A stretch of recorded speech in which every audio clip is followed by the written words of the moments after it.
ada sedikit pembahasan lagi nih. Bagaimana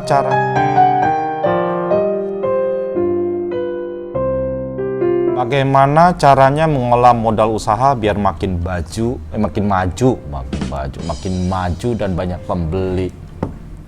Ya udah jelas kalau usaha itu bisa maju, tambah banyak pembeli, ya harus tambah modal ya. Paling penting tuh di modal. Jadi sebenarnya tuh banyak orang tuh ngasih komentar yang kurang enak gitu loh. Jangan berutang gitu loh. Tapi balik lagi, lu berutang buat apa? Kalau lu buat konsumsi, apa berutang buat bayar utang gitu loh?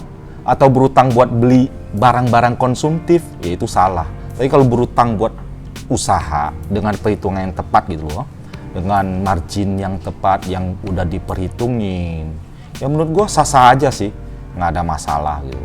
Jadi balik lagi, bagaimana caranya mengolah. Yang jelas itu banyak, maksudnya usaha-usaha kecil tuh yang salah kaprah ya. Salah kaprahnya kayak gini. Mereka tuh nggak memisahkan antara keuangan buat bisnis itu sama kebutuhan pribadi.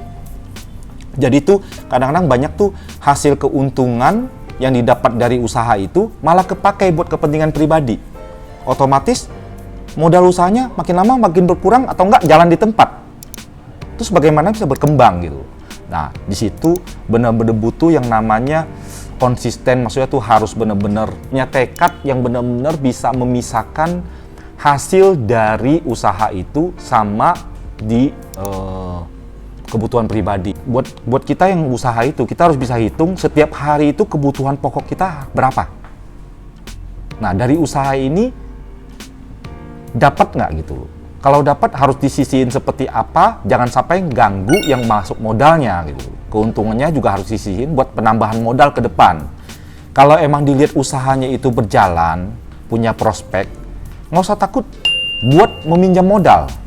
Tapi dengan syarat, ya kan, benar-benar harus koreksi serapi-rapinya dengan, maksudnya tuh dengan perhitungan bisa mengembalikan karena ada keuntungan di bisnis itu. Dan jangan pernah sekali itu menggabungkan kebutuhan pribadi sama kebutuhan buat bisnis. Itu sih intinya di situ. Nah, satu lagi kalau masalah buat modal usaha biar ramai pembeli itu kayak gimana? Kita balik lagi dari perusahaan yang besar sampai yang kecil itu kesuksesan satu produk ataupun jasa itu nggak pernah lepas dari promosi. Promosi itu ya seperti iklan atau yang sejenisnya lah ya. Yang jelas itu kalau kita nggak kasih tahu orang, ini loh usaha saya, ini loh yang lu butuhin gitu loh, nggak banyak orang yang tahu, otomatis sepi gitu. Jadi kalau buat naikin jumlah pembeli, maksudnya semakin banyak konsumen, mau nggak mau itu harus menyisikan sebagian budget itu buat ke arah buat promosi gitu. Balik lagi ya, lihat bisnisnya ya. Kalau bisnisnya buat kebutuhan pokok yang untungnya udah tipis banget atau apa, ya bagaimana mau promosi gitu loh. Jadi mau nggak mau ya butuh waktu yang lebih panjang buat berkembang. Kalau mau memperpendek waktu ya mau nggak mau tuh harus beriklan. Itu buat menambah konsumen. Ditambah lagi kalau yang kayak pelayanan, ya segala macam menurut saya udah banyak banget dibahas ya. Di sini saya lebih fokus ke jangan sampai pernah ada penggabungan kebutuhan sehari-hari, maksudnya kebutuhan yang sifatnya pribadi sama kebutuhan yang buat di bisnis gitu.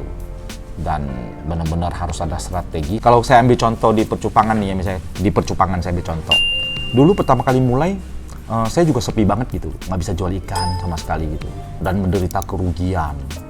Tapi di balik kerugian itu, saya mulai mempelajari apa yang salah di situ. Kenapa sih ikan saya nggak laku gitu? Nah itu banyak faktor ya, banyak faktor. Ada faktor mungkin ikan kurang bagus, atau mungkin ikan udah bagus tapi promosi kurang karena orang nggak tahu lu jual ikan apa gitu. Nah jadi butuh waktu kenalin ikan saya ke orang-orang. Caranya bagaimana? Ya saya sering posting atau apa gitu. Kalau saya mau lebih cepat berarti saya beriklan gitu loh, bayar pay promote entah ke selebgram, entah ke siapa gitu loh, ngadain giveaway atau apa gitu. Tapi kalau buat usaha-usaha lain yang disesuaikan.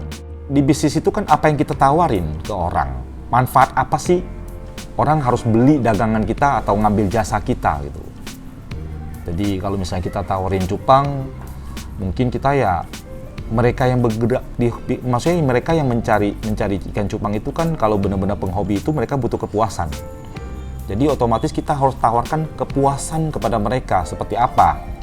Ya jangan pernah lah maksudnya bohongin mereka ikan jelek bilang bagus ya kan. Terus kalau misalnya jual ikan itu ya punya komitmen lah, kalau sakit ganti atau apa gitu.